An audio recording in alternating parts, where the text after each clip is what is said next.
In the heart of West Africa, deep within the Sahara Desert, lies a city whose name once echoed through the world with wonder, Timbuktu.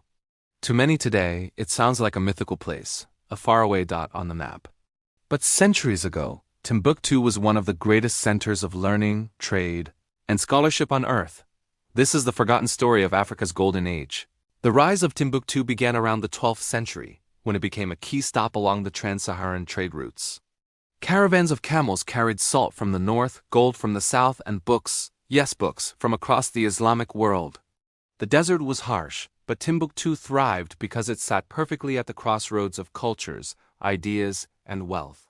By the 14th century, Timbuktu became part of the powerful Mali Empire, ruled by the legendary king Mansa Musa, often called the richest man in human history.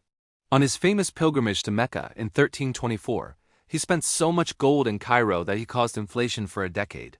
But Mansa Musa didn't just bring wealth home, he brought architects, scholars, and books. Under his rule, Timbuktu blossomed into a city of learning unlike anything the world had seen. At the center of this intellectual explosion was the University of Sankore. Founded around the same period as Oxford and Cambridge, Sankore became a world-class center of scholarship.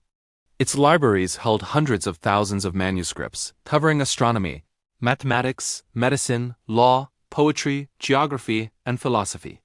At a time when much of Europe struggled through the Middle Ages, Timbuktu's scholars wrote about planetary motion, algebraic equations, and advanced medicine.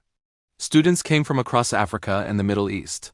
They studied for years, mastering logic, grammar, law, and theology. Graduates were awarded turbans, symbols of wisdom and high status. Timbuktu, once a small desert village, had become the intellectual capital of Africa. Trade continued to fuel this golden age. Salt was so valuable it was sometimes traded ounce for ounce with gold. Merchants from Morocco, Egypt, and even distant Istanbul traveled thousands of kilometers to reach Timbuktu's bustling marketplaces. Here, African gold blended with Arab science, Berber navigation skills, and Tuareg desert knowledge. It was globalization before the word existed. But like all golden ages, Timbuktu's glory did not last forever. By the 16th century, political instability grew. In 1591, Moroccan invaders crossed the Sahara with guns, weapons Timbuktu could not match. The city fell, scholars were forced north, and its libraries scattered.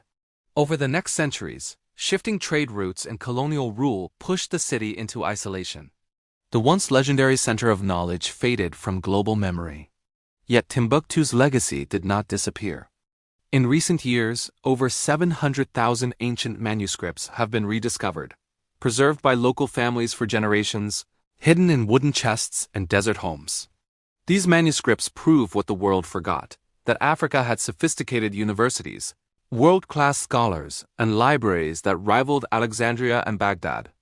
Timbuktu stands today as a symbol, not of remoteness, but of Africa's intellectual brilliance. Its golden age reminds us that history is not only shaped in Europe or Asia, but also in the sands of the Sahara, where scholars once looked to the stars and wrote books that still survive. And though the desert winds changed the fate of the city, the knowledge born in Timbuktu continues to inspire new generations, proving that ideas like caravans travel far beyond the boundaries of their time. If you enjoy discovering forgotten chapters of world history, don't forget to like, subscribe, and share, because stories like this deserve to be remembered.